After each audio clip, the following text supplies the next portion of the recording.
How to share your Snapcode to WhatsApp on Snapchat app. Hello guys, so in today's video I'm going to show you how to share your Snapcode to WhatsApp directly. So all what you have to do is simple. Just go to Snapchat. Now this is the home page. Go to the top corner and click on your profile like this.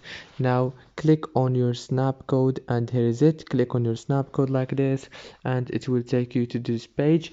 Now do this and choose share Snapcode option, the first one. Click on it like this and here you will find many options and search for Snapchat and click on it here. It's very easy and fast. Just click on it and choose the person that you want to share it with and everything will be done. Don't forget to like and subscribe, and thank you so much for watching this video until the end. See you later.